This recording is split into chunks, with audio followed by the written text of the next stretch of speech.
नमस्कार साथियों, स्वागत है आपका मिशन एमपीएससी वॉरियर के ऑडियो आर्टिकल में।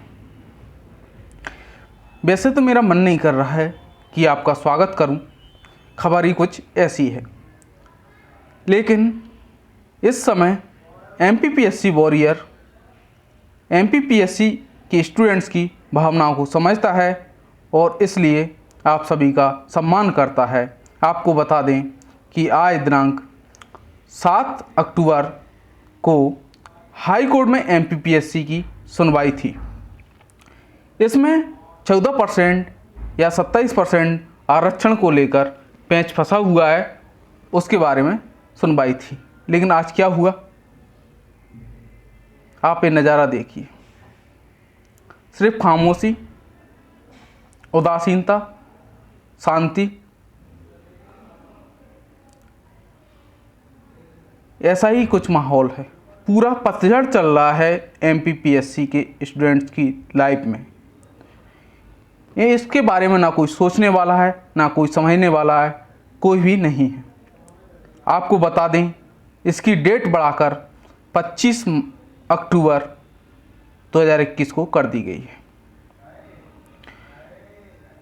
आप भली भांति समझते होंगे कि 14 मार्च 2019 को पहली बार केस का रजिस्ट्रेशन हाई कोर्ट में किया गया था। 14 मार्च से आज 2019 से 21 लगभग 2.5 साल होने को आया है, लेकिन अभी तक कहीं से कहीं तक इस बारे में कोई ना सुनवाई होती है ना कुछ होता है। सरकार से बोलते हैं, सरकार बोलती है हाई कोर्ट में केस चल रहा है। एमपीपीएससी आयोग से बोला जाता है कि रिजल्ट क्यों जारी नहीं हो रहा, तो वो बोल देती है जब तक हाई कोर्ट कुछ नहीं बोलेगा, सरकार हमें कोई आदेश नहीं देगी, तब तक हम कुछ नहीं कर सकते। एमपीपीएससी स्टूडेंट्स के मन में हताशा का माहौल है। वो कुछ समझ ही नहीं पा रहे हैं कि ज़िंदगी हमें किस मोड़ पर ले जाएगी और आगे भविष्य क्या होगा। एमपीपीएससी स्टूडेंट्स का भविष्य इस टाइम अंधकार में है। तो सवाल उठता है कि ऐसे में एमपीपीएससी स्टूडेंट्स करे तो आखिर क्या करें। इतना भद्दा मजाक एमपीपीएससी स्टूडेंट्स के साथ हो रहा है। ना ही मेंस का रिजल्ट आता है, ना ही प्री का रिजल्ट आता है, ना ही नोटिफिकेशन आता है, ना ही जो कैलेंडर को डाला जाता है उसको भी सीरियसली नहीं लिया जाता। कैलेंडर पर कैलेंडर आते रहते हैं, लेकिन उसके बारे में कोई सुनवाई नहीं होती है, उसको बिल्कुल फॉलो नहीं किया जाता है, नकार दिया जाता है। ऐसे में एमपीपीएससी स्टूडेंट्स करे तो क्या करें, सवाल यही है। उसकी सुनने वाला कोई है इस दुनिया में? ऐसा लगता है जैसे एमपीपीएससी स्टूडेंट्स इस दुनिया के लायक ही नहीं हैं। आपने सुना होगा कि अभी हाल ही में यूपीएससी का रिजल्ट आया है और यूपीएससी प्रत्येक वर्ष कोरोना आए, बाढ़ आए, भूकंप आए, महामारी आए, कुछ भी हो, आसमान से बिजली गिरे, तारे टूट जाएं, पृथ्वी नष्ट हो जाए, लेकिन यूपीएससी अपना टाइम पर एग्जाम कराती है, या टाइम पर मेंस कराती है, टाइम पर इंटरव्यू कराती है और टाइम पर रिजल्ट देती है। अभी रिजल्ट चल ही रहे थे, उसके 5 दिन के बाद ही उसने अपना यूपीएससी ने अपना रिजल्ट जारी कर दिया, फाइनल मेरिट लिस्ट आ गई, लेकिन एमपीपीएससी में कोई सुनवाई हो ही नहीं रही। जबकि सुप्रीम कोर्ट का सख्त आदेश है कि 27% आरक्षण नहीं हो सकता है, फिर भी पेंच फंसा हुआ है। एक 15 महीने की एक सरकार आती है, वो बोल के चली जाती है कि आपको 27% दिया जाएगा, लेकिन उसके बारे में ना वो 14% देती है, ना वो 27% देती है, और ऐसा ही प्रोसेस चलता रहता है। और आगे चल के जो रोस्टर लगा जाती है, रोस्टर पर आज भाई सरकार अपना 1.5 लाख का वकील लेके अपना पक्ष रख रही है कि जो रोस्टर है, प्रणाली है, वो गलत है। भैया गलत कैसे हो गई? आप खुद ही लेके आए थे और खुद ही बोल रहे हो गलत थी, तो जब गलत थी तो आपने लागू क्यों की? क्वेश्चन यही उठता है कि आपने लागू कैसे कर दी? आप सो रहे थे, सपने में थे, या भांग के नशे में थे? कुछ भी डिसीजन करेंगे एमपीपीएससी स्टूडेंट्स का भविष्य के साथ, कोई भी खिलवाड़ होते रहेगा। मजाक चल रहा है इधर। नहीं, MPPSC स्टूडेंट्स खिलौना है कि आइए तुम भी खेलते जाइए, तुम भी इसकी फुटबॉल है, तुम भी एक लात मारते जाइए। ये चल क्या रहा है इसमें? आज भाई 15 महीने वाली सरकार आज रोस्टर के खिलाफ हाई कोर्ट में जा रही है कि मतलब हाई कोर्ट से बोल रही है ये गलत है। मतलब कैसे कैसे ऐसी सरकारों को लाते हैं हम? और हम सब लोग हम क्या देखकर वोट देते हैं? यही ना कि अरे वो तो हमारा रिश्तेदार है, वो हमारे क्षेत्र का है, वो फलानी पार्टी का, हम उसको फॉलो करते हैं, हमारे तो दादा परदादा सबको फॉलो करते हैं, उस सरकार को वोट देंगे, या हमारे चाचा ताऊ जिस फोटो कर रहे हैं वो उसमें वोट देंगे। और जब वो कोई नेता विधायक सांसद बन जाता है तो बोलते हैं अरे हमारे चच्चा विधायक हैं। क्या चच्चा विधायक हैं तुम्हारे? तो चच्चा विधायक हैं तो उनसे बोलो फिर चच्चा से कि भैया रोजगार दो। अब कहाँ गए वो तुम्हारे चच्चा जो विधायक थे? तुम्हारे मामा CM है, कहाँ है वो CM मामा? पूछो उनसे। तुम्हारे चाचा सांसद हैं तो कहाँ है भैया वो सांसद चाचा तुम्हारे? उनको लेके आइए सामने कि भैया MPPSC का इधर है, इसमें हेल्प कीजिए हमारी। क्या चल क्या रहा है इधर? मजाक बना के रखा है। फ्यूचर के साथ ऐसा खिलवाड़ हो रहा है। MPPSC स्टूडेंट्स कब तक सोता रहेगा? कब तक? दिन प्रतिदिन व्यक्ति की एज बढ़ती जा रही है। एज बढ़ने के साथ साथ सबसे बड़ी जो समस्या है वो है मेंटली स्ट्रेस। व्यक्ति दिन ब दिन अवसादग्रस्त होता जा रहा है। अब उसको बताइए उस अवसाद से वो कैसे निकल सकता है? कोई उसके पास रोजगार नहीं है, कोई उसके पास और अन्य साधन नहीं है, संसाधन नहीं है, वो बाहर रह रहा है, डला हुआ है। घर से वाले भी उसको डेली कॉल करते हैं। माँ पूछती है बेटा कब तक नौकरी लगेगी? बाप पूछता है बेटा ऐसे कब तक चलेगा? ऐसे कब तक चलता रहेगा? उनका पूछना गलत नहीं है, वो बिल्कुल सही पूछते हैं कि ऐसा कब तक चलता रहेगा। साथियों आप ही बताइए कि जनवरी 2019 में 12 जनवरी को 2019 में एग्ज़ाम हुआ था, उसका आज अक्टूबर 2021 हो गई, उसमें कोई सुनवाई नहीं है।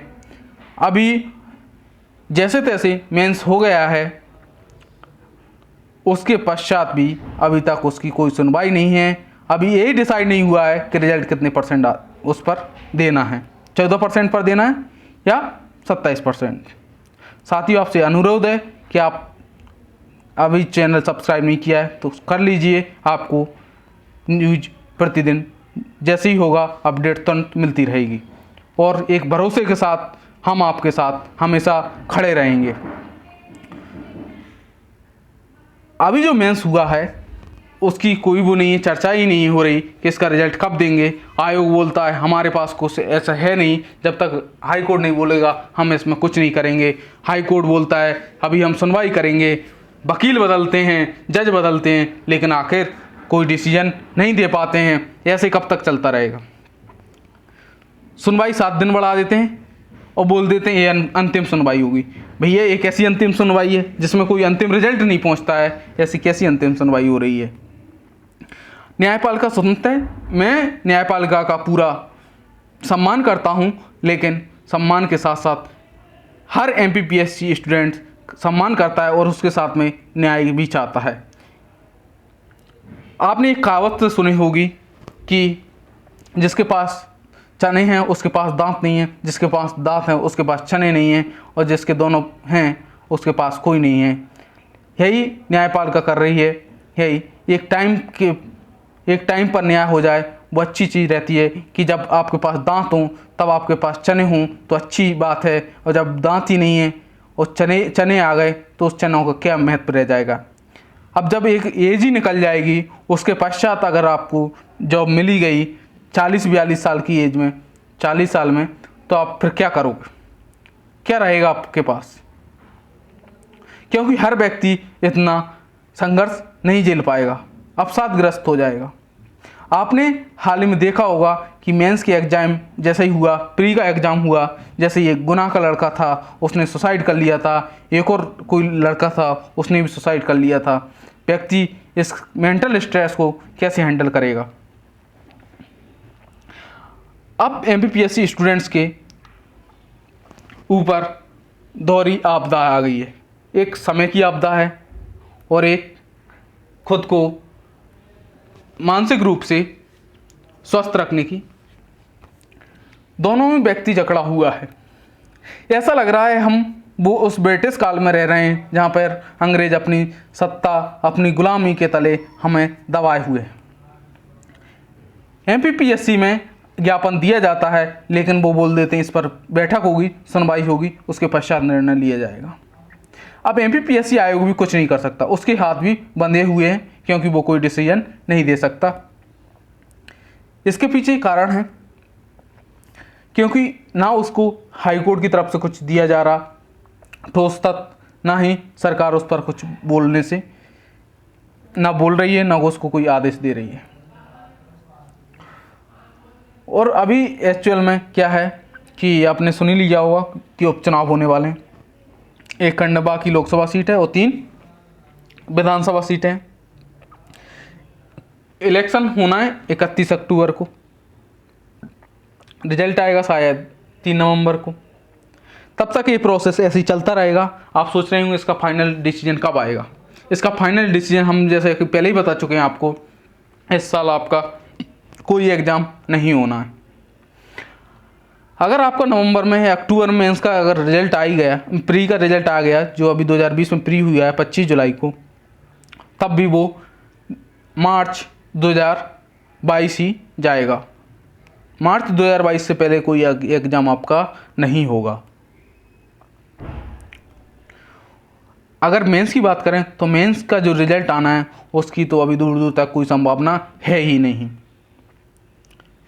क्योंकि हाई कोर्ट के अभी माननीय जज जो थे चीफ जस्टिस, वो उनका स्थानांतरण हो गया है और वो अब हिमाचल प्रदेश ट्रांसफ़र कर दिए गए हैं। उनकी जगह अब नए वो आए, फिर सुनवाई होगी, फिर डेट बढ़ेगी, फिर सुनवाई होगी, ऐसा कि हम पहले बोल चुके हैं आपसे। अब वही चल रहा है, आप भली भांति इसको समझ सकते हैं।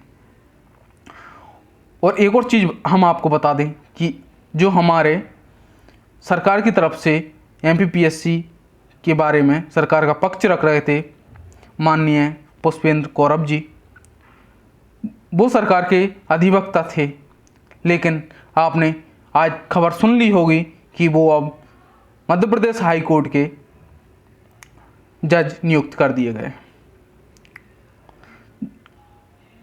तो सरकार फिर अपना पक्ष रखने के लिए किसी अधिवक्ता को नियुक्त करेगी, फिर वो केस को समझेगा, फिर सरकार अपना पक्ष रखेगी।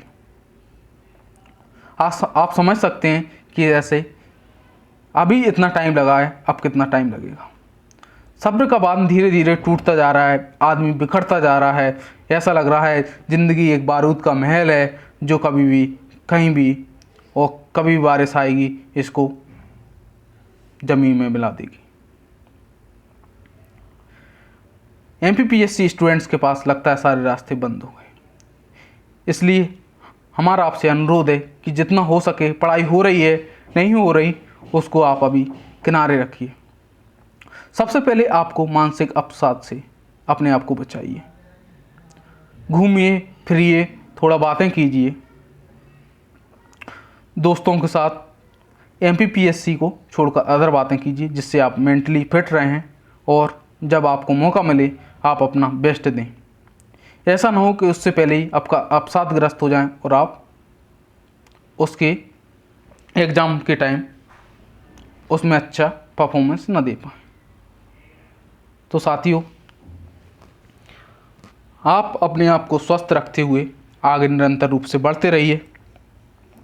किसी भी प्रकार की आपको मदद की ज़रूरत हो, किसी भी टॉपिक में, किसी भी टॉपिक के नोट्स नहीं मिल रहे हैं, बुक्स नहीं मिला, हमसे संपर्क कीजिए। फिर मिलते हैं। जय हिंद।